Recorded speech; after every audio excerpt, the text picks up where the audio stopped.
Wow. Hope you enjoyed today's lesson on functions. This video was the best. This video was the bomb. Just remember, whenever you're solving Classwork, very important. Yeah. Do your work, get good grades, don't do drugs.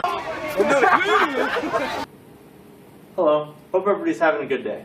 Today I'm talking about the domain of functions. I did cover a little bit about domain and range on one of my last videos, MCR functions, just functions. So if you need a little bit of background on domain and range, go ahead and look up that video. Now, first, when you're thinking about functions, f of x, g of x, they're all the same thing. We have two domain restrictions. One, we can't divide by 0. That's not okay. When we divide by 0, we get undefined, because 0 doesn't go into anything. Next, we can't have a negative under a square root, because that gives us imaginary numbers. It doesn't exist. So, looking at a few examples, our first one, we have just a regular polynomial, 3x squared minus 4x plus 5. What you're thinking about when you're looking at domain of a certain function is what numbers can we and can we not plug into x.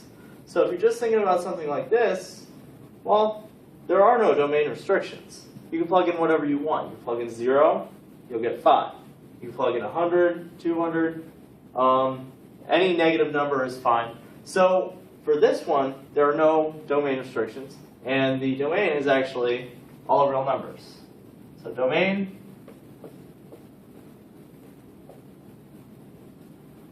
is all real numbers for this one.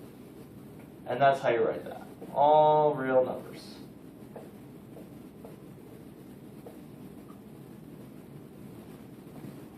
For our next one, we have f of x equals 1 over x plus 3.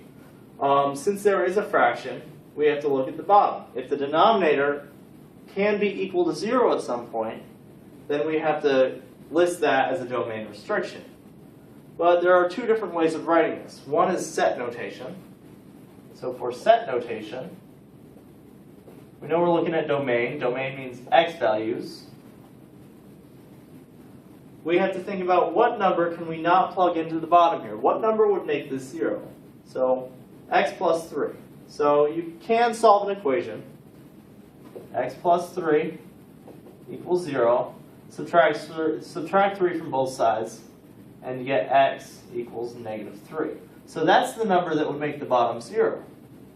If you plug that in, that's not okay. You're dividing by 0. So for our domain, we say x is everything but negative 3. Because if you plug in negative 3, you get 0 on the bottom, and that would be a break in the domain. For interval notation,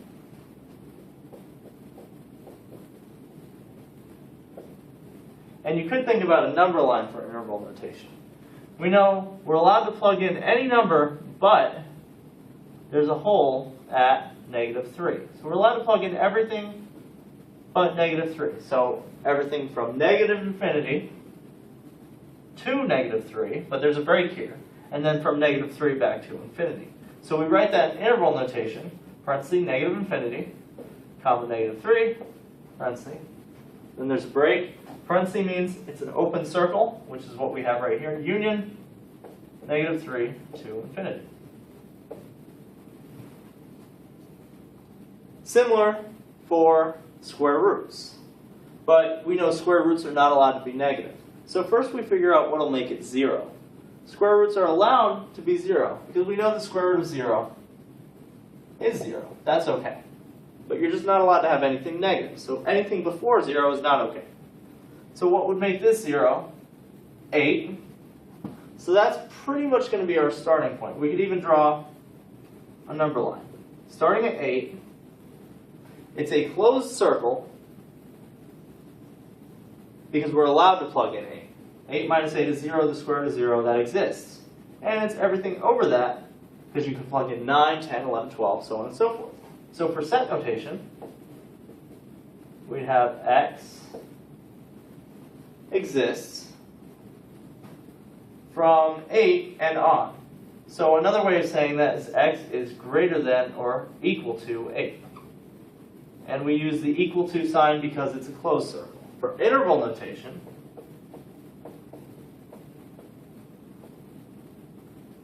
we know it's going from 8 to infinity, and we write it just like that. Since it's a closed circle, it's either a bracket or a parenthesis. We're going to use a bracket since it's closed. 8 to infinity. And infinity you can't really close, so we use a parenthesis, because it keeps going. This one's a little bit different. So let's think about the square root first. 0 is what makes this square root 0. So at 0, we have closed in circle, because you're allowed to have the square root of 0. What makes the bottom 0? Okay, well, x minus 4, so it'd be 4. 4 would make the bottom 0. But you're not allowed to divide by 0. It's not okay. So that's going to be an open circle. Not allowed to be before 0 because then we have a negative under a square root. So it's everything from 0 to 4, and then everything after 4. So, two different things in the domain restrictions here. For set notation, still talking about domain, that's x. We have two things. X is greater than or equal to 0, but it's not equal to 4, because if you plug in 4, you divide by 0, and we can't do that. For interval notation,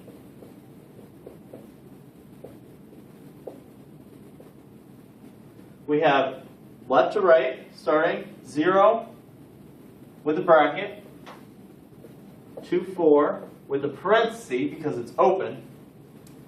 Union just combines a broken set like this. 4, we start back up and go to infinity. So that would be interval notation for that one.